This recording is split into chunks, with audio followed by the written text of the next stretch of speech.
Welcome to this Tutor to You Criminology topic video for Unit 4 of the WJEC Level 3 Applied Criminology specification. In this video, we're going to focus on government processes for lawmaking. There are two ways in which laws come into force in England and Wales. The first, and the one we're going to explore in this video, is through government processes. In England and Wales, this is how bills get passed through the Houses of Parliament and become law. The second, which we will explore in a separate video, is through judicial processes, such as statutory interpretation and judicial precedent. The way in which law is created in England and Wales through government processes is by being passed through the Houses of Parliament. Apart from finance bills, the journey of a law being created can start in either house, that is, the House of Commons or the House of Lords. This journey begins with a Green Paper, a form of public consultation on the aims and objectives of the law that is open to scrutiny from interested parties. Once this stage has been completed, a White Paper is formed, and the first formal stage of government processes begins with the first reading of the White Paper in Parliament. At this stage, the proposed law is given a title and the term Bill. Once it has been read out in Parliament, a vote is taken to see if this bill will be taken forwards. A simple majority of those voting is required for most bills, with many bills being passed based on low attendance at voting.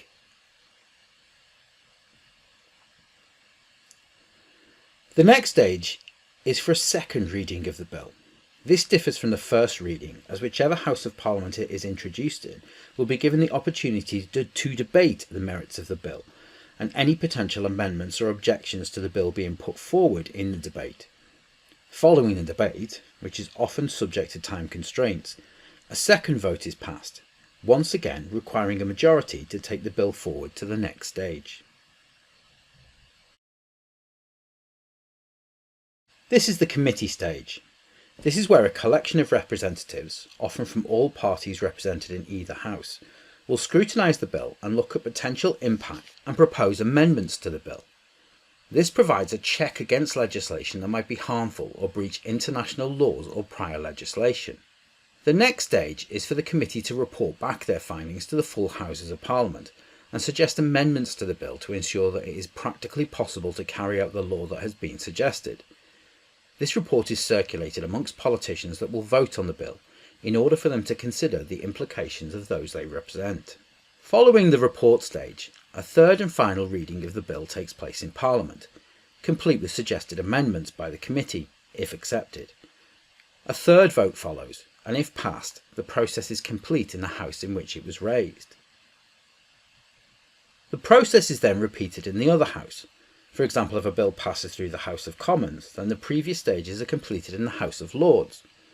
Should the bill pass through all three votes, then it will be prepared for the final stage. Royal Assent. This is where the bill is presented to the reigning monarch, Charles III, who will sign the bill and it becomes an Act of Parliament and a commencement date for the Act will be announced. Whilst technically the monarch could refuse to sign the bill and stop the law from being created, their role in a parliamentary democracy is limited to ceremonial duties, and refusal to sign into law a bill would raise constitutional issues that may be challenged in higher courts of law. This process can be time-consuming, and often bills take a significant amount of time to move from manifesto pledge or commitment to becoming enforceable laws. More rapid creation of law comes through judicial processes. However, these are far more specific in nature than government processes, which account for the majority of laws passed in England and Wales. That concludes this Tutor to You Criminology topic video on government processes of lawmaking. Thanks for watching.